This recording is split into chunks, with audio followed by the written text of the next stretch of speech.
Hi, Amanda. So here we are again on our Hi. favorite topic, the body. So we've covered water and how people can help themselves by addressing the type of water they ingest and making sure that it is absorbed through the aquaporons into the body, and they're not hmm having bottled water that's in plastic and all of that stuff, which they can address if they want to, again, by looking at our video number 2, I think it is.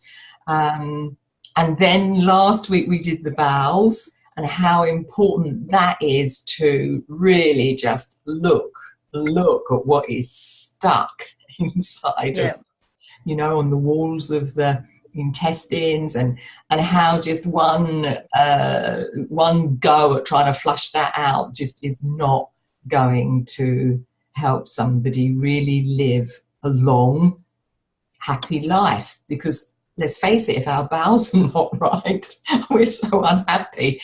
And you only have to have a set of colonics or some enemas to know how good that makes you feel and how clean you feel from the inside out, really. I got a free colonic after our last talk because so many people saw it. They all booked in for colonics. So the guy rang me up and said, "Do you want to come in and have a free one? You've sent about 10 people my way this week." Yeah, you should ask him if he's got an affiliate link. So, well, that is it, isn't it? Your free colonic. Oh, good. Well done. So today then, we're going to be talking about the liver and parasites. Another favourite subject, parasites. Well, to me, well, and the liver, and I love about the body. So I'm going to hand it over to you then to start talking to us about the liver, its job, and parasites and so on. And I might come in with a bit of, from my angle, because we're going to address the spiritual part of all of this next week and bring the two together. Because if you're on a spiritual pathway, you've really got to take care of your body. And if you're not on a spiritual pathway, you've really got to take care of your body, because it's all you've got. So, we didn't want to get it confused. We want people to understand how important it is to really look after the body the way you look after your car or your home, and those material things that are far less important. Okay, so I'll hand it over to you for now. Liver parasite. Thank you. So basically we've been moving up through the body, and one thing I like to make clear first is that a lot of people talk about going to do a liver cleanse, and I always say to them, well, what sort of bowel prep have you done? Is your bowel prepared? And they're like, what? So just remember, when we're, if we're going to start cleaning the body, let's think about clean bowels first. Same when people go on, medications to get rid of parasites, which we're going to get towards. If their bowel's not working, these things are just going to reinfect the body. So we're totally wasting our time, which is contrast to the body if we're going the antibiotic route, because, Western medicine and in hospitals, and, I work a lot in travel health. And when I've got that hat on, we're always recommending antibiotic worm, types of worm tablets. And these days, I've been reading some blogs about people with quite tricky illnesses that some medical doctors are now prescribing horse wormers to people with really stubborn parasites, which are having good results, but they have a tremendous effect on the body. So if you're going to take a horse tablet or even any medicine, you want it to work the first time, because otherwise, all those medicines, often do their job, but when they're doing their job, they make us feel terrible. So, to make the most of whatever type of medicine you're using, you want that bowel to be working. So you've got somewhere to excrete everything on. Yeah. Everything from. Talking about, horse worming tablets, a really good, simple, cheap, effective thing to do is to take turpentine, spirit turpentine, really, and have, like, say, 2 to 5 drops on a little piece of sugar. And that as well is really, really good and effective. But I don't know if it's effective for all parasites and worms. but anyway, it's a good thing to take as well. Turpentine is really good for a lot of things. Good old-fashioned remedy Oh, that the work. Rastafarians have been using turpentine like that forever, since they became Rastafarians.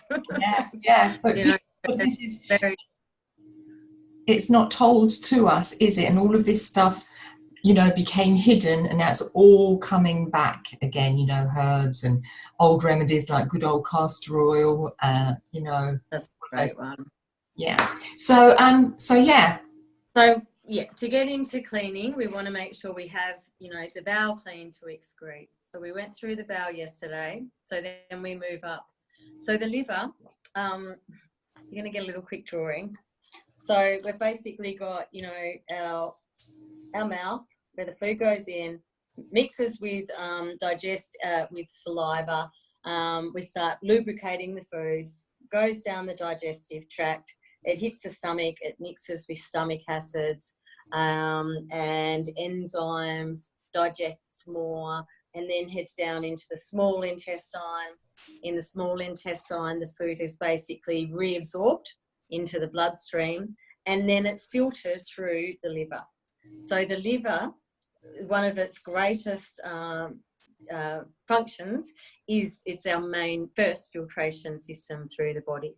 So nutrients go in there and get filtered and then go to good places where they're going to be used in the body.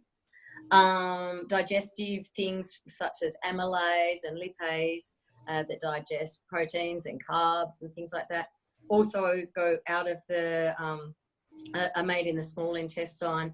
They're filtered, in the pancreas. They're filtered, mixed in the small intestine and filtered in through the liver as well. So it's a wonderful spot for filtration.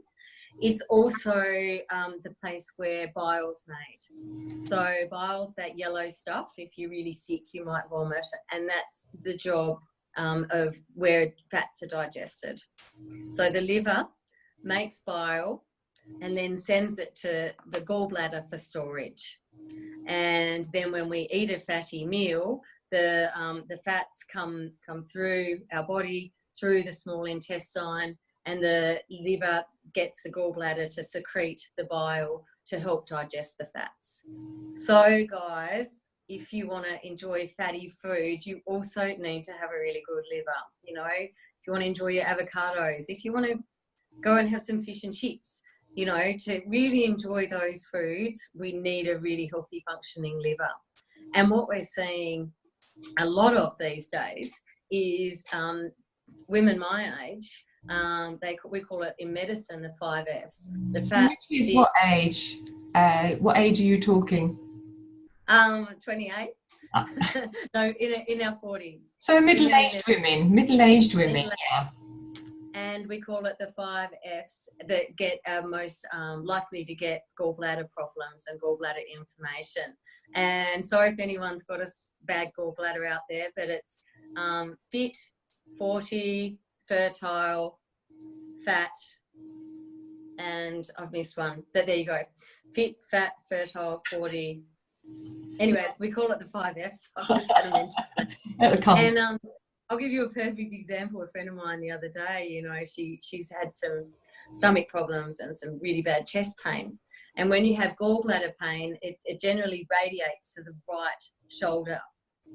And so pain and heart attacks will often be on the left side, but gallbladder pain will go through the chest and be excruciating and really hurt the right shoulder. And some people find themselves going to osteos and physios and looking for their shoulder problem. And it's actually coming back to a poorly functioning gallbladder.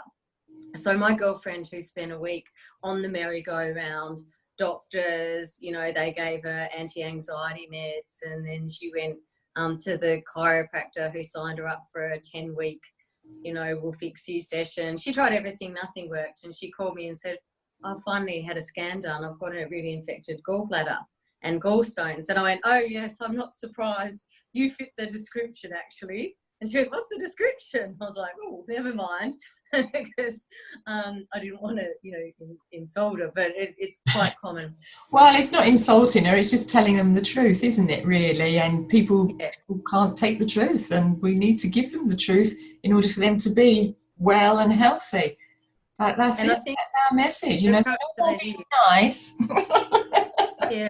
And at the end of the day, as I did say to her in the end, and to myself too, you know, if you've got a bit of weight on, you know, you've probably been enjoying too many good foods. And it doesn't have to be naughty foods. It could just be lots of coconut milk Yeah. and Oh, avocados. yeah. So it's becoming Nuts. really common with this new ketogenic diet that everyone's on, because people are ingesting a lot of fats. Fat eating is great, you know, as you're going through your working out where you are and what you want to eat.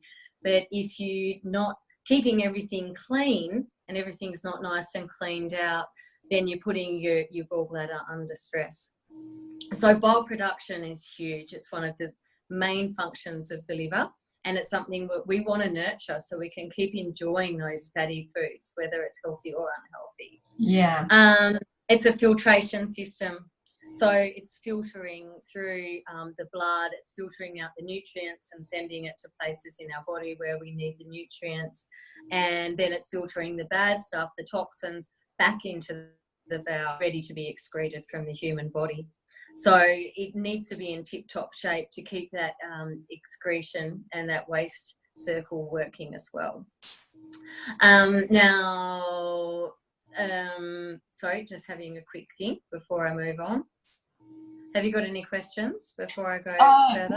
Not so far. No, the only thing that I would add to that while you're thinking is, from my viewpoint, the kind of work that I do with people is that, you know, anyone that has got problems with their gallbladder or gallstones, that is actually bitterness solidified in the body. So, you know, across the board, you know, I've dealt with many people with physical symptoms, and whatever it is, we can always trace it back to a mindset, you know, that is actually a part of their soul. So if people have got bitterness within them and it goes on and on for a long time, that's going to weaken the structure of the gallbladder, and they're going to get gallstones. You know, and you know, obviously the liver is all about anger, which is going to make their body acidic. So if you're eating acidic foods, it's just going to compound it all. So no, carry on enjoying it. And you're quite right there. You've just made a really good point. So when we were junior nurses, we were going around with the doctors seeing all our patients, and we were in the liver department, you know, in the hepatic kind of ward, and we went and saw our first patient. And some of you may know, but when your liver's really unwell and when you get cirrhosis of the liver, which means it's starting to die, you get this thing called ascites. So you get a big pregnant looking gut, and it's just full of fluid. And it's all, things aren't being filtered properly and things aren't working properly, and you start filling up with ascites. And we need to put a needle in there sometimes once a week, and we drain out buckets of the stuff, buckets. And so it was my first case of actually seeing someone with ascites. They also have a funny smell, and they Can you smell say that word again? I didn't quite catch that word. ascites. Ascites. Oh, okay, all right, yeah, okay. And that presents itself as a really bloated belly sometimes. More than bloated. More than they actually huge. look pregnant, like big fat, like 9 months pregnant. Yeah. Tummy. Okay. Well. Yeah. All full of fluid, and those poor people are really unwell. Yeah. And generally, that's all about emotion. To me, that is all about stuck emotion. You know, that they've never processed and just dampened down. So anyway, so you're giving them, draining off, basically. Yeah. Yeah, so we went in to meet the guy and say hi and learn about his condition. And the doctor turned to us and said, "This is Mr. Joe Blow, and he's a very angry man." Huh? And then he went on. Yeah. And then, you know, he drained his ascites, and he wasn't, you know, I can normally crack a joke with most of the guys in the hospital. He wasn't that happy, not, you know, trying to put everyone in boxes. But we went on to the next patient, and our doctor goes, "And here's Mr. Joe Blow number 2. another very angry man. Yeah. Wow, And that's a really good doctor then. yeah, To say that. and at the end of it, you know, I remember one of the other students saying, so why are they all angry? Are they all angry because you're going to stick a needle in them and drain them? Like, why did you why did you say that everyone's so angry? And he goes, you can't be happy with liver disease, sweetheart. And Yeah. that was actually, you know, I think I was aware of Louise Hay and, you know, some of her meanings for metaphysical illness, meanings for illnesses. But I remember thinking, wow, like, it's not just a metaphysical reason, you know, it's a totally medical assumption and observation. People with liver problems smell bitter and are not very unhappy. Yeah. And the more liver problems we get, we start to go jaundiced, you know, just like the babies do when you know, their bilirubin is ready. So, you know, you start getting the yellow coloration. And that's a sign of hepatitis. And hepatitis is a posh word for poor liver. So I know for a poor liver. A poor liver. All right, yeah. So if you just slow down a little bit, love, talk a bit more slowly, that would be good. Sorry, I've been lecturing all day. So so you're on the treadmill, yeah. Okay, so we were running. Fun. So hepatitis, broken down, is known as hepa, means liver. Itis means any dysfunction or inflammation. Inflamed, So it breaks down into inflamed liver. So it's an unhealthy liver. Yeah. And when we have hepatitis, we get jaundice, we get the bitterness in our body. And you'll see the yellow colour that normally starts in people's eyes. Yeah. So that's the liver to the extreme. And you know, one thing I learned at quite a late age was that you can get hepatitis not just through the means of getting hepatitis A, hepatitis B, hepatitis C. You can get it from illnesses such as Epstein-Barr virus that really affects the liver, glandular fever, it takes a huge toll on the liver, dengue fever, all the tropical illnesses, dengue fever, malaria, I can never say the word, Cinque Terre, they all, you know, play a part on the, you know, on forming hepatitis in the liver. So people that have been exposed to a number of tropical illnesses will get hepatitis as well. Going back to the functions of the liver, so when the liver's not working great, it can become, you know, it's a warm, moist environment, and so it can become open to host foreign bodies such as parasites. So because I'm really interested in tropical medicine and the functions of the liver, the way I'm going to explain a typical infestation of the liver that I think is fantastic is use the malaria virus as an example. So what happens in malaria is that a little thing, a mosquito, lands on our skin and bites us. Boing, bites us. And the little baby parasites from that bite go into our bloodstream. And they head down to the liver. And in the liver, these little guys breed. Yeah. When they get to the next stage of their gestation cycle, they leave the liver and they go and get inside the red blood cells. And they grow and grow and grow until they get too big for the blood cell, and then they explode it. And when the blood cell explodes, we break out in sweats and start shaking, and that's when we have our malarial symptoms. Right, okay. Isn't it amazing? Yeah, I mean, I love it, yeah. So, yeah. When this bursts, this cell bursts, all these baby bits of parasite go back into around the blood body through through back into back the into the liver, liver. Yeah, and the cycle starts again. yeah. And this is why people can have malaria and have no symptoms for years, but then they get run down or they are having some problems and the malaria symptoms start to resurface. Yeah. So it's not just malaria, parasites that this cycle goes through. like anything that. Well, so a lot of insects and little tiny creatures that bite you. Then, would that apply to anything that bites us? Something is going to go into our bloodstream from that insect, whether it's a parasite or. Yeah. Because the poison's always going to have to be filtered by the liver anyway to help it get out. So when you say look at, in an extreme case, snake bite victims will often end up with hepatitis because of the poisons in the bite destroy the liver. That's often what just gets them. overwhelmed. Yeah. Mm-hmm. So let's look at an unhealthy diet, or when we're not eating. Or like sushi, for example. Raw fish. Yeah.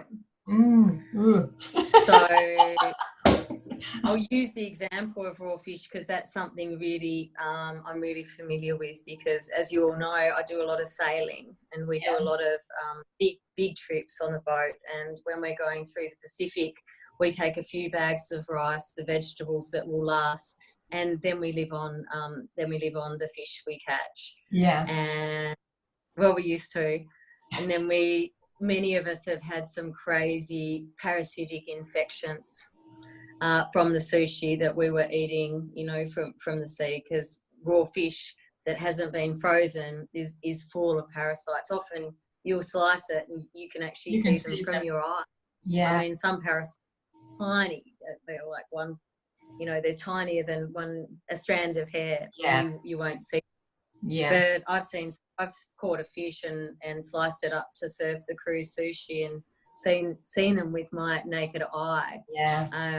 So raw fish is renowned for it. Now, before I go on, I just want to point out though that parasites aren't necessarily bad. It's like gut flora. Gut flora is good when it's in balance. Parasites are naturally occurring for us, and they actually. It's scientifically proven that they do some good for us, and they live in our body in harmony when we're in balance. But it's the same with like candida, isn't it? If we could use that for an example, when it's way out of balance, that's when people get really, really sick, and they can go through a whole process of trying to discover what it is that's, making them so tired, feeling so ill. And it's just that, for me, their mind and their spiritual life is so out of balance. And also, I've noticed with my clients that have candida, they are essentially demanding and untrusting. They're just scattered people. And when they work with the body to balance the candida, and they balance their mindset and stop being demanding, and they start to trust and so on, they're working with both ends of themselves, the spiritual side, the mindset in this case, and the physical body, which is the perfect way to deal with anything that shows up in the body. We want to have that total holistic well-being and be whole, then we've got to work from both ends, the spiritual side and the physical. So going back to the parasites, as you say, with the gut flora, that's got to be balanced. Everything's got to be balanced. Absolutely. And another thing to consider as well, which is why I find tropical and travel medicine so fascinating, is that until 50 years ago, for example, not many of us stayed far from our homes and spend a lot of time. 100 years ago, most of us would maybe walk 200 kilometres from our home, maybe 1,000 in a lifetime, but not normally return to our origin and our place. Now what's happening, especially in the last 50 years, I mean, even when my mum came to England in the 70s, she was on a boat for 6 weeks. So they had 6 weeks of quarantine. And then even in England, they didn't really go that far. These days, but in the modern world, yeah, you go from England to, a lot of people in the corporate world, England one day, down to Bangkok, do a meeting there. Korea, South Korea, India, all over the place. Yeah. So one day they're eating sushi, the next they're eating, this curry. And we were designed to eat food from our natural area, our country, and we were protected from the parasites in our particular area and our dominion. When we start going further afield, we don't have that genetic protection from these microbes, and also we don't have the understanding behind how to eat the food. So a perfect example of that is one of the, when we're looking at herbal medicine, some of the best cleaners for the liver are milk thistle, turmeric, garlic, and chili, black walnut, wormwood. But I'm going to focus at the moment on, say, chili and horseradish. Now, chili and horseradish are cleansing for the liver, and they get rid of the toxins from the liver. And can I just interrupt? To be clear for people that are listening to this, when we talk about horseradish, we're talking about the horseradish root, aren't we? It's not like you just can't buy a jar of horseradish sauce. It's got to be from the root, and organic if you can get it. So, that's what you mean, isn't it, by the horseradish? Because some people they can have it with their beef and they're all right. But that was probably actually, just thinking now, perhaps that's why we did have horseradish with beef here in England, for example. I don't know, it might have stemmed from that, mightn't it?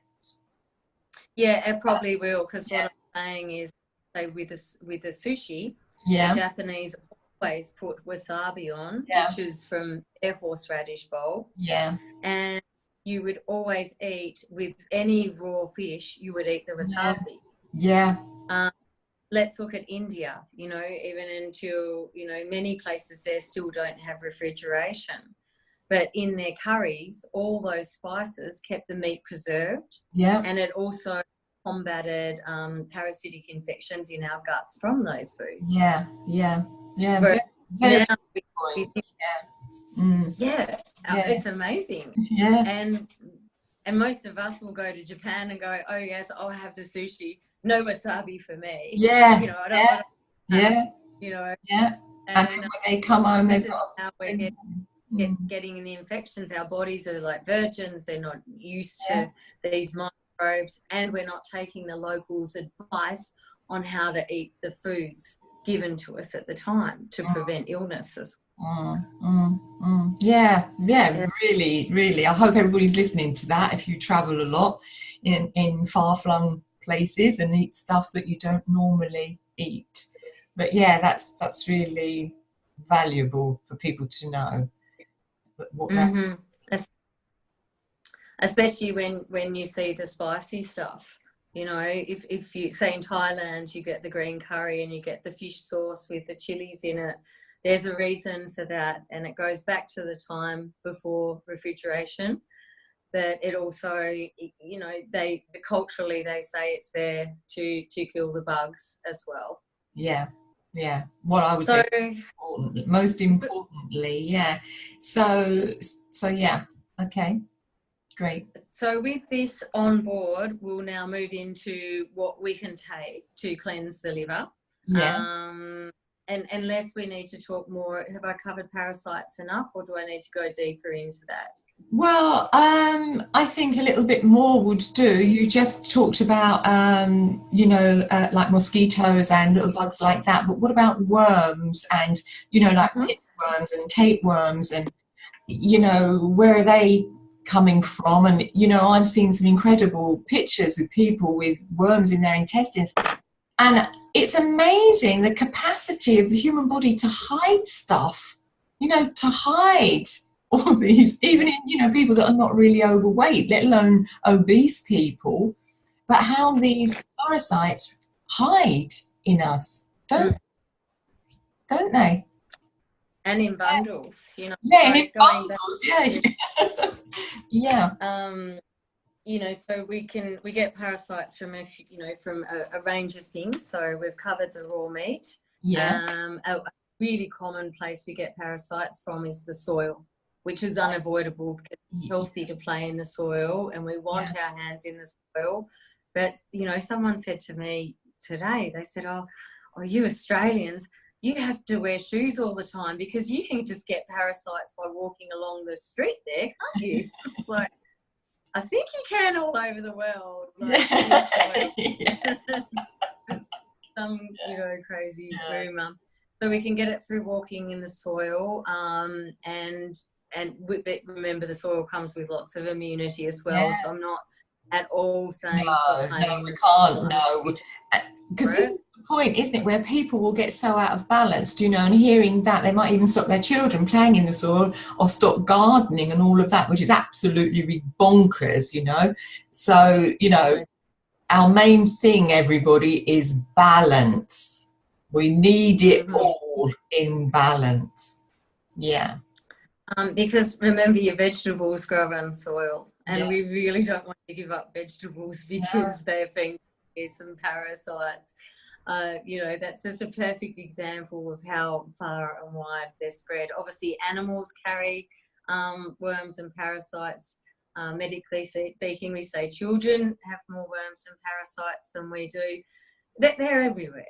They're everywhere, and they're there to play a major part in the, you know, in life itself and even in our human bodies. So we can get them through ingesting them. We can walk on them. We can breathe them in. How they get to us is they go through our body, whether it's through the air, the skin, transdermally, or through our gastrointestinal system. They end up being filtered by the liver. And if the liver's not in top health, it actually provides the perfect environment for these guys to grow to the next gestation phase. Yeah. Now, you know, another, you know, the tapeworm is a good one to talk about.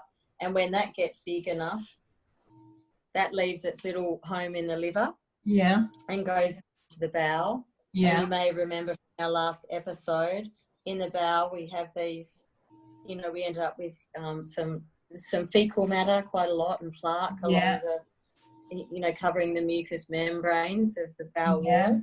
And we get pockets, and in these little pockets that's like a pimple, we can get a little seed or some pus, and in there it grows. Now this makes a perfect little place for a parasite to move on to its next phase. Yeah. So the parasite will dig into the bowel walls, particularly in the diverticular pockets. And the festier, the better, they think. And they can grow and grow. And, you know, they will start robbing us of nutrients. They can, you know, low iron is often a first sign of a parasitic infection. Especially with the tapeworm.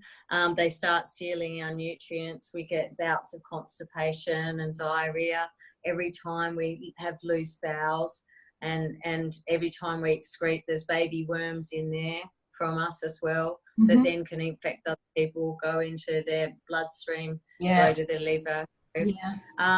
I recently, when I was last practicing, we did a colonoscopy on a friend of mine.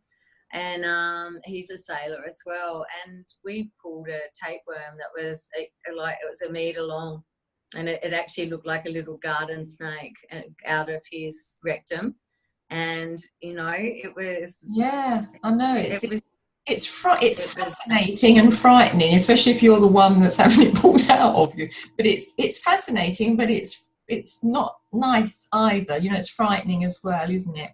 Well, it is to me. It is a little scary. And we see them in my work because I work for a medical travel company, and we do 24/7 support, and we speak to people all over the world. And I'm often getting photos of different sorts of parasites, and I can't tell you how many pictures of toilet paper I have on my iPad with, you know, and you often, this is the classic one, when you just see a bit of toilet paper and there's just a few little bits like this, Yeah. and they're just about this long and Yeah. quite skinny. Yeah. Yeah. Um, another type of a parasite that's really common is also we've got the roundworms, we've got the tapeworms, Yeah. we've got heartworms. Heart. I'm sure you've seen the Yeah. YouTubes of the hearts just full of worms. One of the ones that's causing a lot of problems these days is the Bulgarian porkworm, and that gets into that likes to breed in the liver, and then it travels to the brain and it starts to breed in the brain. And they believe that a lot of people with fibromyalgia and chronic fatigue syndrome are being affected by the porkworm parasite, and he's quite a nasty one. They really like, because they So also hooking deep, well, I would say like hooking deep, would that be a good way to kind of express that in layman's terms? So you've got these parasites in your brain. more or less, but Yeah, just hidden. So we don't want to scare anybody. You know, if you have got fibromyalgia or some of these things, there's easy remedies for this. Well, I think they're easy. They're just protocols to follow to keep ourselves clear, you know? Yeah. And back in check. Yeah. So yeah, the main, the one of the main things that people complain about when they've got parasitic infections is this craving for sweetness. Right. So in our body we require glucose that's also stored in the liver. That's the next part I was coming to. We require glucose and oxygen, and they're the main things the body lives on. So for example, the whole point of medicine and first aid is to keep the vital organs alive, and the vital organs such as the brain require some sugar for metabolism and energy, and oxygen. So the parasites will start robbing us of, they feed on sugar, and they feed on our oxygen supplies as well. And they will cause very, sometimes discreet, but they cause sugar cravings. And I'm dealing with that at the moment because I did a cleanse recently and I was fine while I was cleansing. I actually thoroughly enjoyed it. But then the weeks after I finished the cleanse, I got extreme sugar cravings. And it was also, it is around the full moon that the parasites come out. And this is recognised a lot more in the veterinary world for animals. I've always been brought up, by farmers, and we were always told to worm on the full moon. And that's very important, when you start looking at how to cleanse and looking at the behaviour of your body. If you start having quite strong cravings around the full moon, it probably means your parasites are there wanting a good feed because they're coming out to play. Okay. And it's a great, we can take advantage of this and take action. So this week I'm luring my parasites out with a piece of sweet pineapple and honey in the morning, and then I take some herbs that will kill the parasite as well. Yeah, good. Okay. So so we've got one of the symptoms is strong cravings. What else can, just ordinary folk look out for? Constipation, diarrhea, and changed bowel habits. Yeah, so that's what we would loosely term irritable bowel, really. If you've got any of those kinds of symptoms like bloating, diarrhea, constipation, so I mean, I would say, let's see if you can confirm this, is that if I had those symptoms straight away, I'd put myself on a parasite herbal tincture, which is what I take, most of the time, just to... Because would it be true to say then that it doesn't harm us? We should be doing this, maybe 2 or 3 times a year anyway to look after ourselves. Would that be a good protocol to have? Or more, at least, or more often, Amanda? Our fathers did. All our grandparents did. In fact, we're about the first generation that stopped. I know we used to, I remember getting worm tablets at the full moon. Yeah. And it was just a Just what standard you do. way of Yeah. practice. Yeah, and who does it? Do you know, do people out there, I don't know if you have animals, Hazel, We but worry about who pets doesn't for their regularly. pets? Yeah. Yeah. Well, we You would. know, Yeah. and we forget to do ourselves, Well, and I it's, think people are a it's bit quite crazy. too, they've become a bit too precious, haven't they, around all this stuff? You know, you talk to people about poo and they're shock horrified, and yet it's so important. And as a mum, when we have our babies, every mum wants to know that their baby's had a poo that day, or at least, you know, two poos that day. And then as we get Yeah. older, it's like, don't go there, but we should go there and talk about it with Oh, family and, you know, so on and so forth.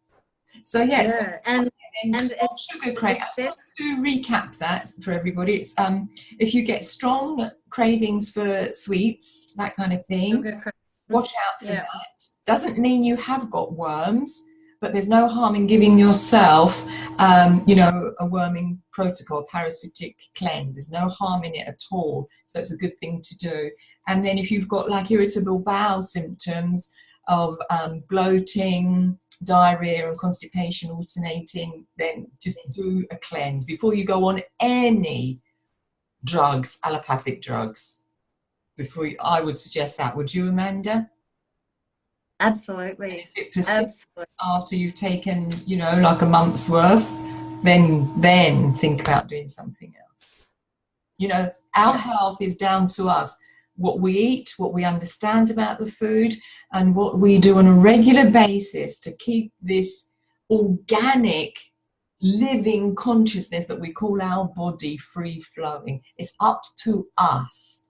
There's no good moaning if you're not well in that way, if you haven't taken care, looked after your diet with balance, and starting to take these tinctures and potions that Amanda's going to talk to us about now. Yeah. Good. But yeah, before I go on, I just want to make clear too that we're not saying don't take the allopathic or the Western medical herbal medicines because we don't like medicine or we don't like, you know, pharmaceuticals. Let's start with the basics and work our way up. Yeah. Those drugs are often antibiotics, you know, a common, flagyl or metronidazole is one of the more common, antiparasitic or antiprotozoa medications.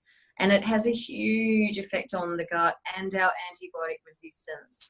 So, you know, the many medical doctors and pharmacologists that are listening to this today would totally agree not to start a worm program and not to take these pharmaceutical products 4 times a year because it's going to affect our antibiotic resistance. It's going to affect our absorption from the gut. It's going to, it's going to kill the worms. It's also going to kill all the good stuff. And that's a big difference between antibiotics and using natural antibiotics and natural antiprotozoans. So I'd just like to clarify that is that we're not anti-medicine. We just want the best for your gut. And these, you know, I've got a lot of friends, and I've got a lot of friends, I'll be honest. I used to be a huge advocate for pharmaceuticals for anti-worm tablets.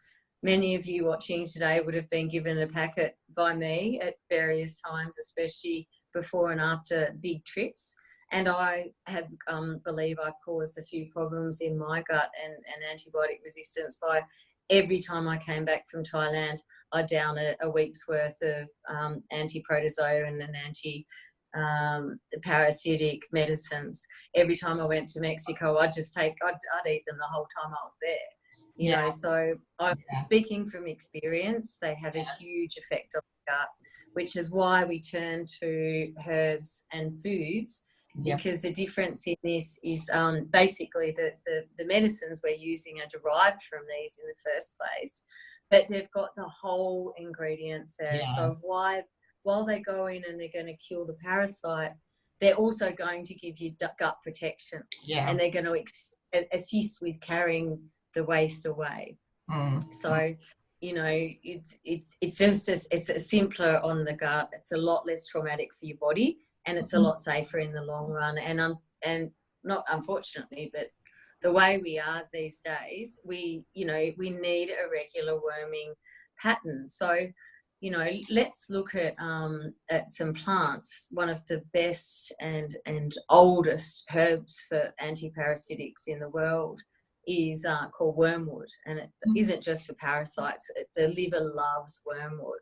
Now, funnily, wormwood will often grow in highly parasitic regions, and you watch your animals. If there's ever wormwood in a garden, they'll go and eat it, especially if it's around the full moon, because they're naturally sniffing out the antiparasitics they need to cleanse themselves.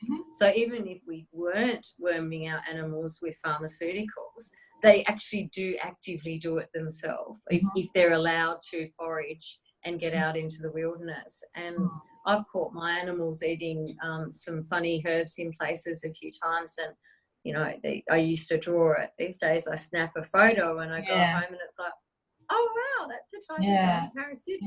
Well, that's a really good point for people to let their animals do this, and even if they've only got a small garden, just to get pots of it or something like that. And because animals will self-select what they need. If you put a few of whatever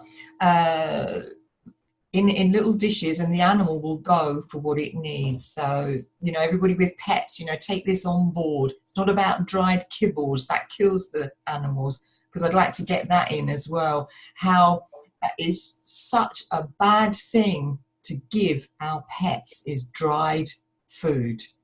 They live with what is natural. So, really think about what you are doing for these beautiful souls that walk about on four legs. And listen to Can you explain why? Because it's just so people understand why the kibble's bad. Well, the kibbles are, first of all, they're manufactured, and there's all kinds of additives and so on, and they're just. Whew. Imagine yourself eating dried food day in, day out, dehydrated, clogged up, staying stuck in the guts and all of that, and then look at the ingredients of these dry kibbles. Really look at the next packet of I ams that you buy, and look at any words that you can't understand because they're too long, or got X's and Z's and everything else in the word. Look that up, then you'll know what you're doing to your animal. Have you got anything to add to that? Yeah, I can just explain why, because it's quite well known that, when you say when you buy a kitten, you go to the health food shop, and because, we may as well talk about animal livers as well. So you go to the pet shop and you always see that there's all these foods for cats with kidney problems. And one of the first things that happens to cats as they get old, modern cats, is that they start peeing themselves and getting extreme bladder infections. That is caused by the kidneys working so hard to process the food. But on a greater level, what's happening is, let's go back to my wonderful drawings. And in our digestive system, we've got, everything's in a tube, and the first layer in here where we've got a hole where, say, food passes through, and then we have a mucus see that, Amanda. If you could lift that up a little bit. Great. So this is the hole where our food's traveling through, and the first thing is we have a mucous membrane like this, and then we have some tissue, and then we have smooth muscle. Now, what happens in the mucous membranes is, when we're not hydrated enough, and this is us and our animals, particularly from eating too many dried foods, which goes for us when we're eating processed food all the time too. When you're living on, some people wake up and have a piece of toast for breakfast, and then they have a sandwich or a baguette for lunch, and then they have pizza for dinner. You're eating you're basically eating kibble. You're eating three really dried foods. And what happens, exactly, the mucous membranes start drying out. And when the mucous membranes dry out, we can't absorb the nutrients we need. In the stomach, for example, when the mucous membranes in the stomach dry out, so there's my stomach, there's the mucous membrane, we have stomach acids such as HCl. And if those mucous membranes are dried out, the HCl goes out and causes a stomach ulcer, and the acid starts to leak into our body. Yeah, so and the mucous for animals as membrane well. Yeah, everything. Yeah. So not just the animals. We really shouldn't be eating lots of dried snacks either. Yeah. So let's come back again. We came off it a bit for animals. Maybe we should do one just for animals, because I studied zoopharmacology, which is all about animals and the food and all of that animals do. And that's why self-selection for animals is so good.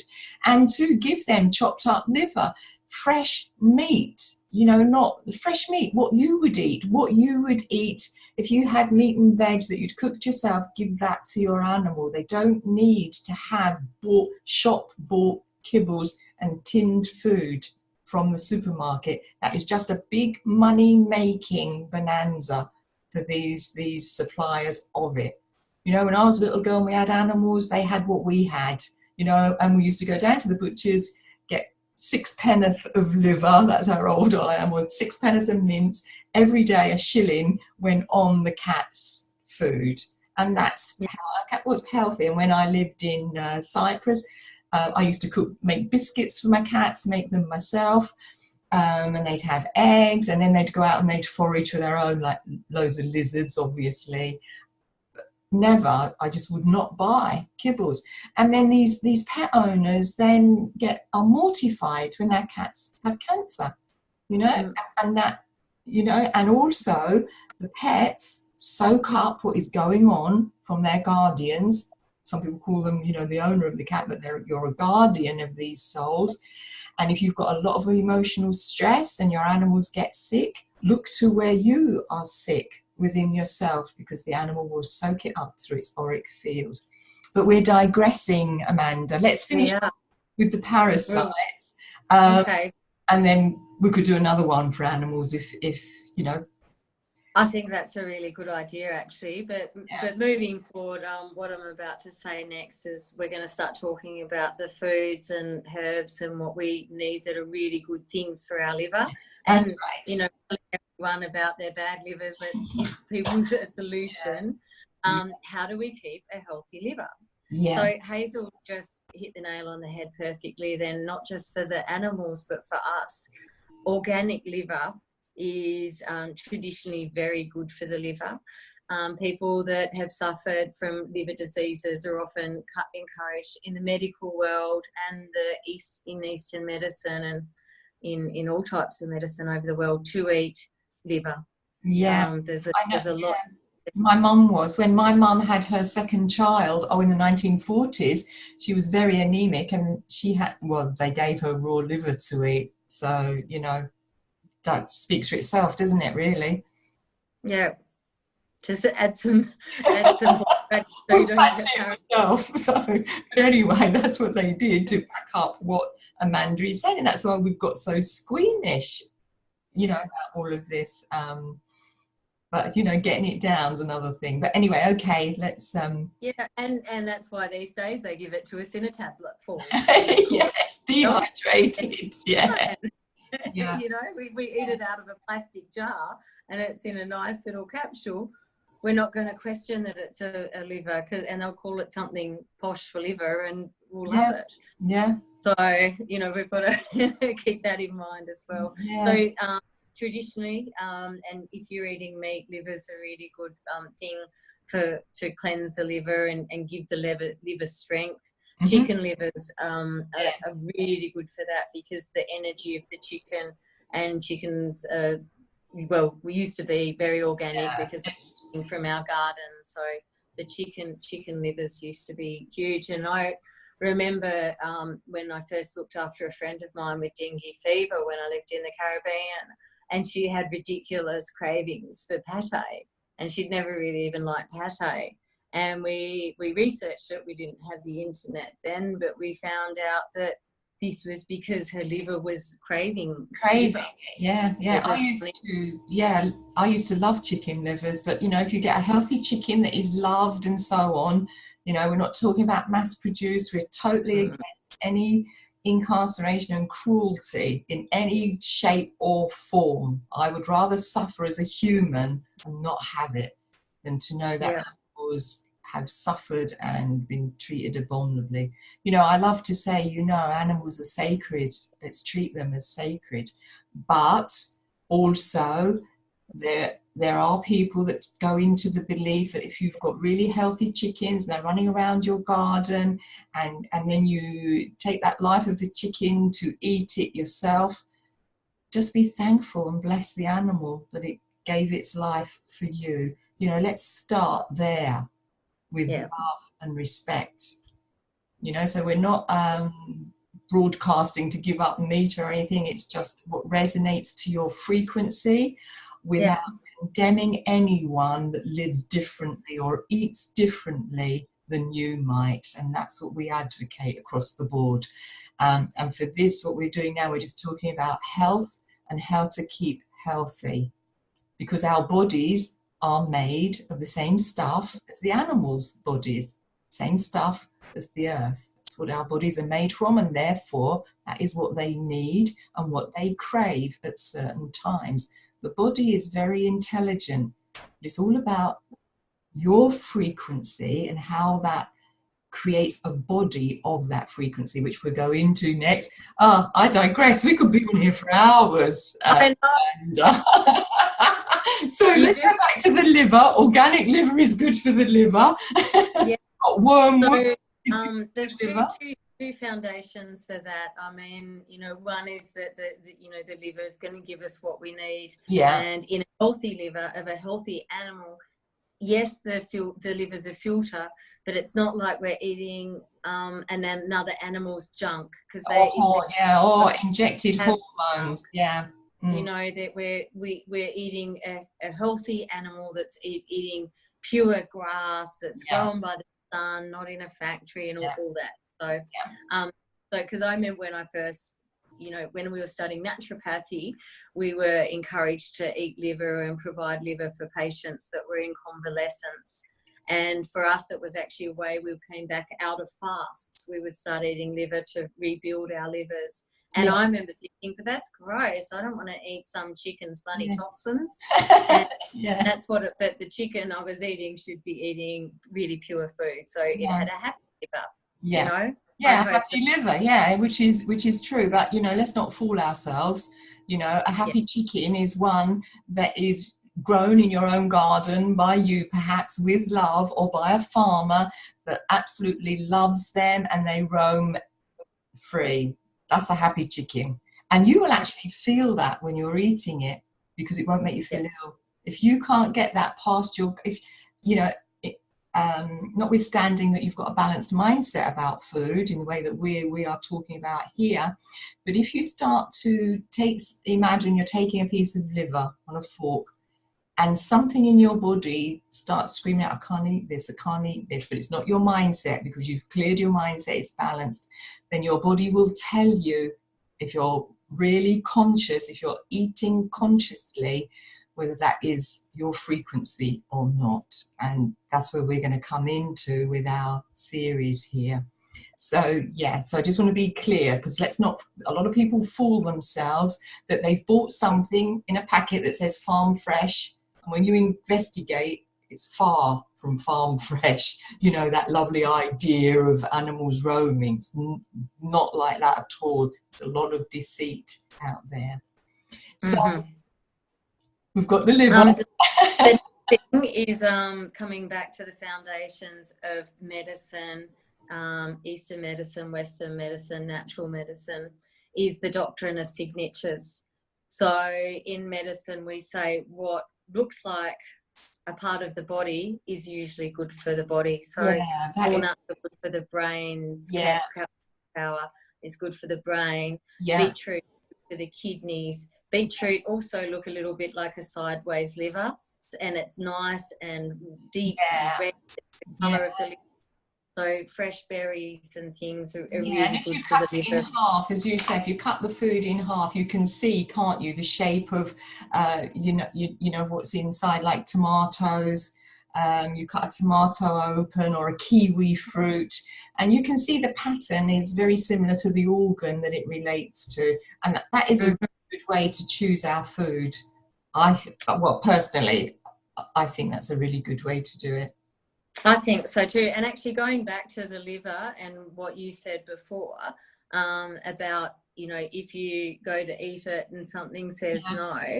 yeah, Now, traditionally, and what I learned when I was working with the Aboriginal doctors and we were walking through the desert looking for foods, for a few hours a day, and then we'd go home and have spam. yeah. But anyway, I digress.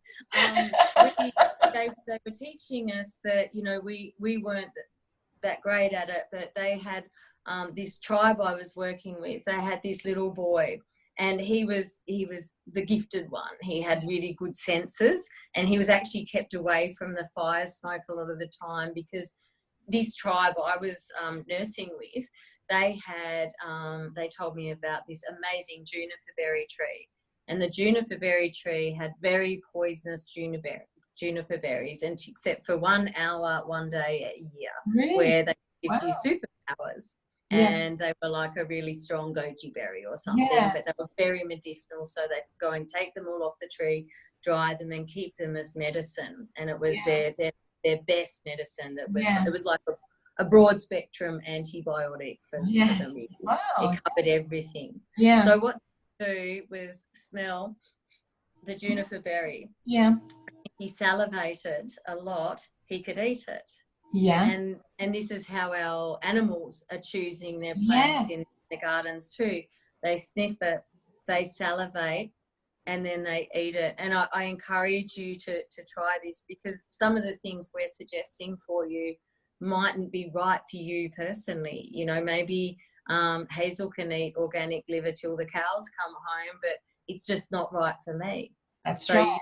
So, I do it on a miniature level. I'm not going to try it with a poisonous plant yet. no. Well, that's But what I mean by the frequency, which, that, yeah, that is interesting about, sniffing the food, smelling it. If I go shopping or whatever, I always pick the food up and smell it and feel it, and which I'm feeling its frequency. And if it's going to suit Hazel's frequency, and as Amanda said, we're all unique. Nothing is across the board for anybody. We're giving you the essence, the broad perspective that, if you adhere to it, will keep you in good stead. mm-hmm. Yeah, so the next thing, so we've got the liver. The next herb that I like the most for the liver, and that's got the best press, everyone knows about it, is the milk thistle. Mm-hmm. Milk thistle is a super herb for the liver. And you mightn't believe this, but when I was studying naturopathy, I started getting really good at recognising my plants, and I found out that started noticing that milk thistle was growing outside all the pubs. Yeah. It was coming out the cracks in the wall. Yeah. It was like Yeah. to come out. Yeah. It had some sort of intelligence to say, "Hey, on your way home, Yeah. grab a piece." Well, it does have intelligence. Plants do have a consciousness as Mm-hmm. well.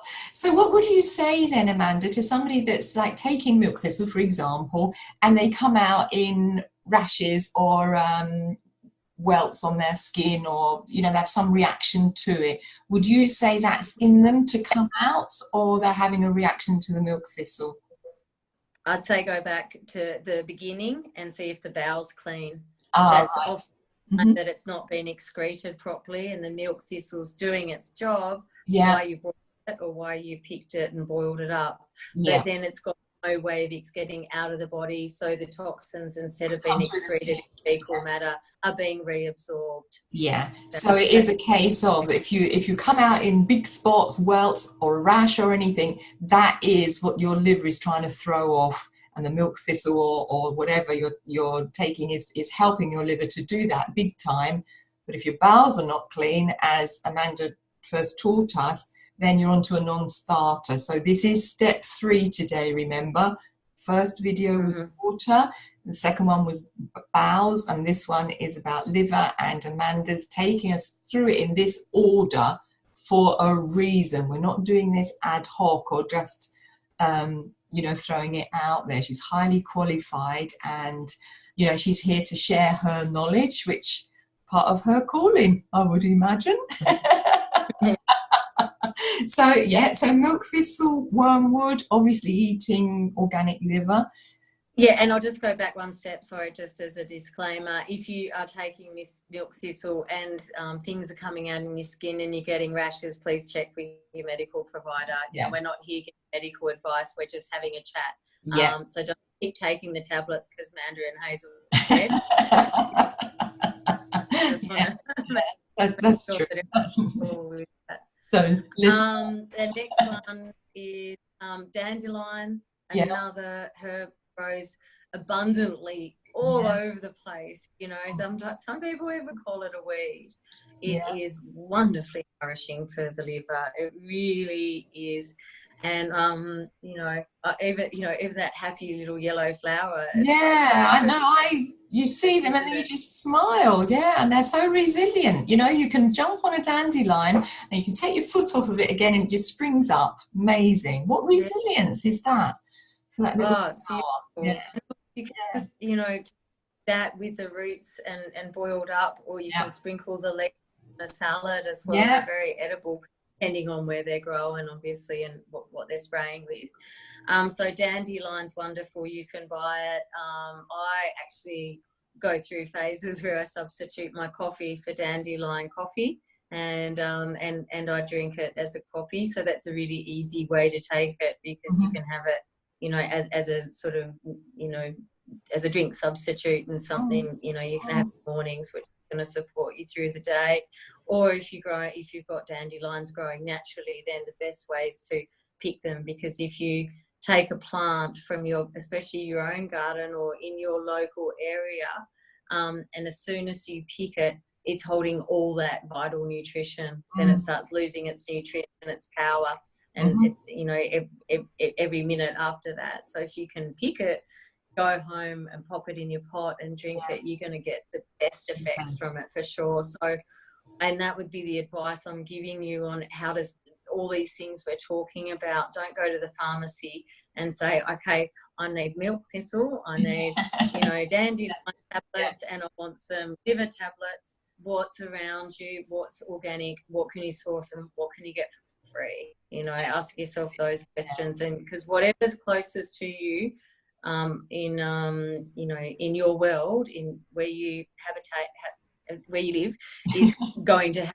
the most power for you. It's going to be the best for you. Better than a tablet that's made in China or in America and it's filling of chalk and God knows what else. Yeah.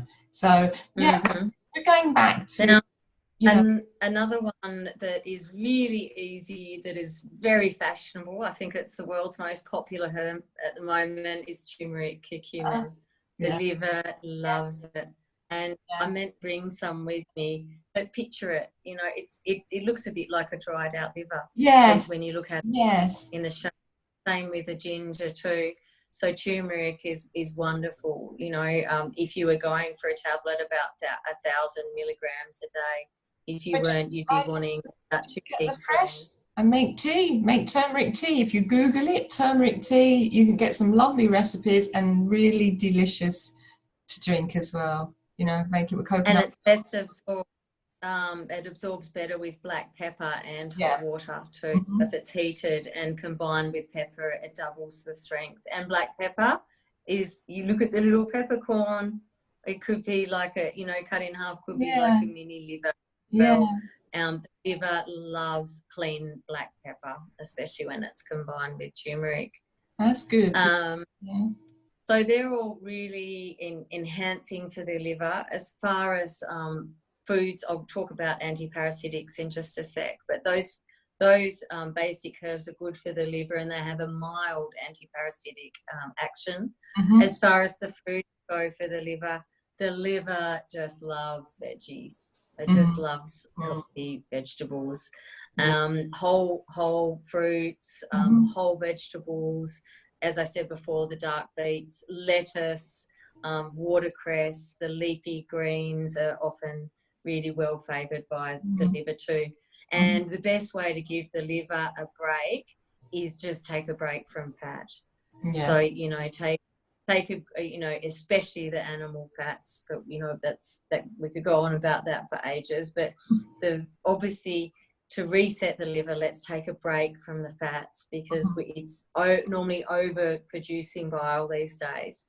So let's just stop it all together and give it a little rest and let it, you know, regenerate. So what do you think is a little rest? A week or longer? Or what would you call a little break for people that who are so dense and impacted they can't feel the resonance? So what would you say, a week without fat, a month?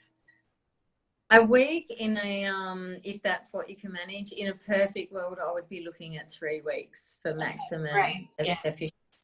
Yeah, but in that 3-week plan that I give people, I often just recommend the same sorts of, you know, foods we recommend to the gallbladder patients in hospital, just low fat fruits and vegetables.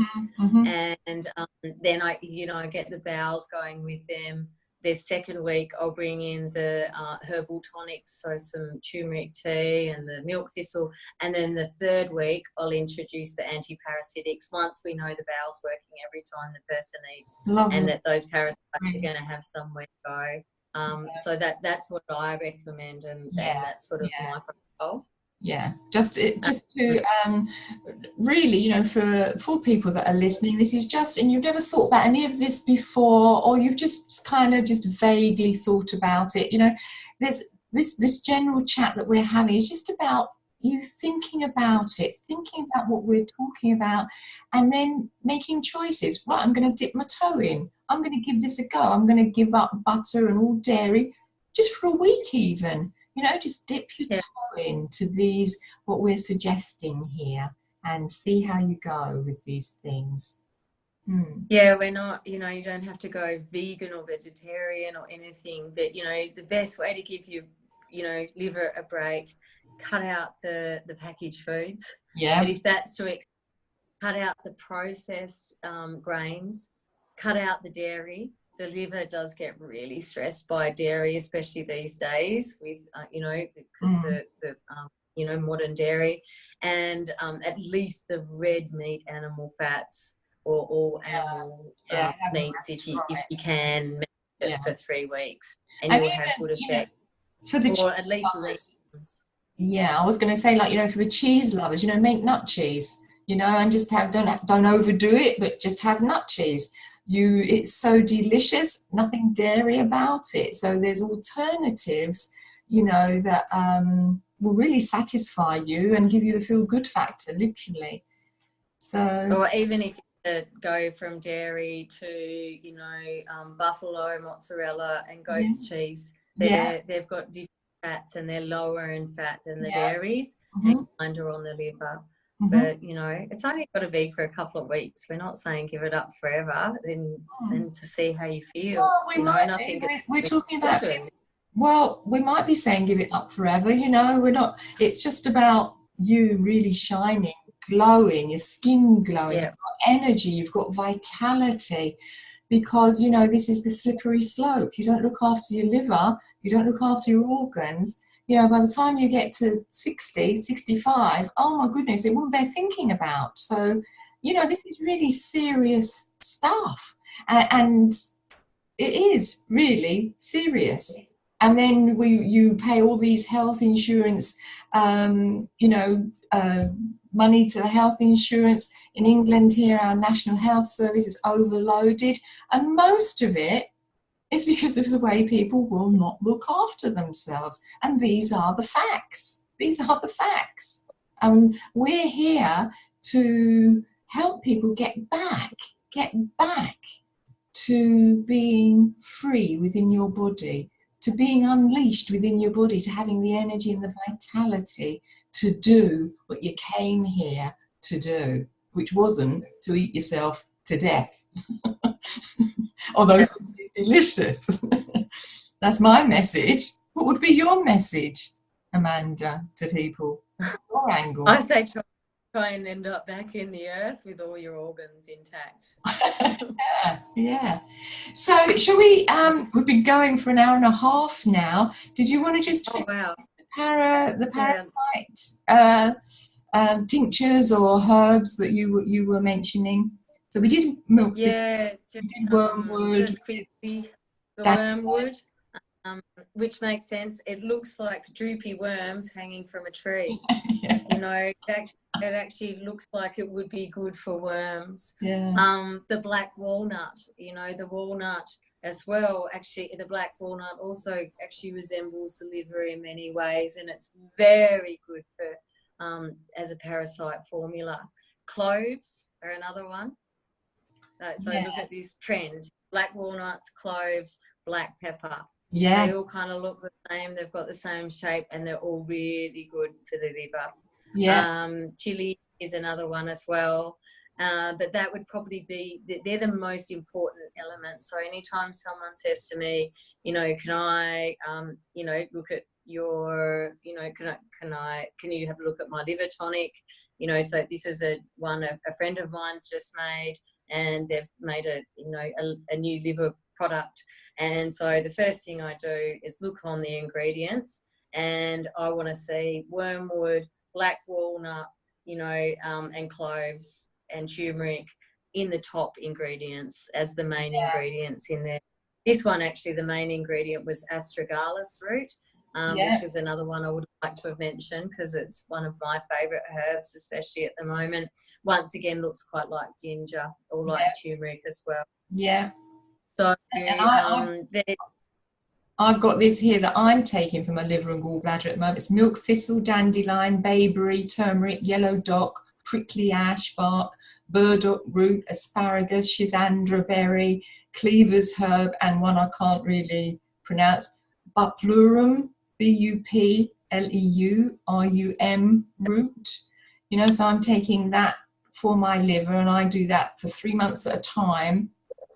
Do that a couple of times a year. For my parasites, I'm taking wormwood, worm seed, clove, bud, tansy herb, cascara sagrada, golden seal root, usnea lichen, thyme leaf, butternut bark, olive leaf, cape aloe, fennel seeds, barberry root, cat's claw, parsley root and leaf, and black walnut.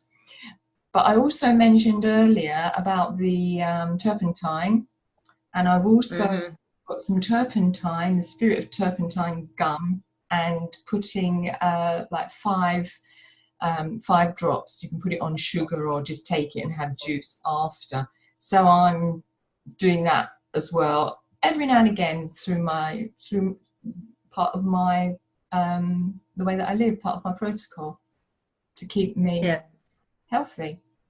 So and basically all those herbs are bitter. So you know, and we were talking, just sort of bringing everything into a conclusion. Hazel was saying how people with liver problems often can appear to be bitter and unhappy. I suggested that I'd noticed a common theme among liver patients, that they smell bitter. And funnily enough, herbs and the vegetables we're looking at to eat for the liver are best to be bitter and sour. So look for the bitter, sour foods. It's like they're gonna give the body what it needs. Yeah, it was absolutely wonderful.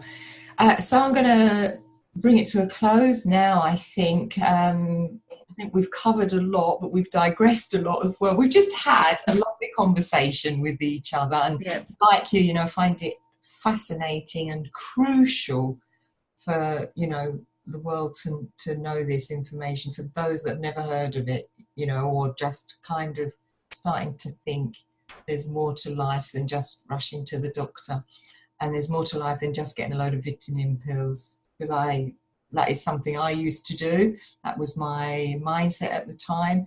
But now for me, it's herbs all the way, herb teas. Yeah, and that's another thing I'd just like to add at the very end is I did the same. You know, I used to be the big supplement junkie, Yeah. and before I knew all the stuff, I was putting $150 worth of, you know, Yeah. these supplements signed up for. They arrived on my doorstep I every know. Yeah. month. Yeah. Never had to stop taking them. My Mm. bowel wasn't working. I'd been traveling, backpacking for years. Yeah. I was riddled with parasites, and I was constantly just reinfecting myself and Yeah. wasting my money on Yeah. supplements that weren't being absorbed. Mm. So Yeah. this is what Yeah. we're trying to prevent. Yeah. We just want to fast track the process. That's right. Yeah, we're not saying that vitamin supplements don't work, because I would advocate them for people, because I know that they do work. You know, I can say that, you know, 3 decades ago, my then husband suffered with severe depression, and the doctor put him on antidepressants, and within 2 days he was like a zombie. And I just said to him, this is not right. This is just not right. And that's what got me into researching nutrition, you know, the whole bundle of nutrition, healthy food, and all of that. And he was off of antidepressants within 2 weeks, and he had this huge amount of vitamins, huge amount, but they got him balanced. So I'm definitely not against them, but yet again, it depends what frequency your mindset is and the spirit that inhabits your body. What frequency are you on? And that is so important. So like saying, you know, I grew up on meat and 2 veg and tried the whole gamut of food, to vegetarian, right through to raw vegan, to juicing. You know, I was a prolific hardcore juicer. And now my frequency is different. It's not higher or lower, it's different. And now, because my frequency is different, my body resonates to a different frequency. So that is herbs, not eating much at all. Yeah, just to be clear on that, you know. Okay, lovely. Yeah. Okay, so I think we need to do another one. We could go on and on, couldn't we? So let's say cheerio to everybody, and we'll talk about doing another one, because I love it. You're so good at Me it. too. Look after yourself. Happy living, everyone. Bye bye, everybody.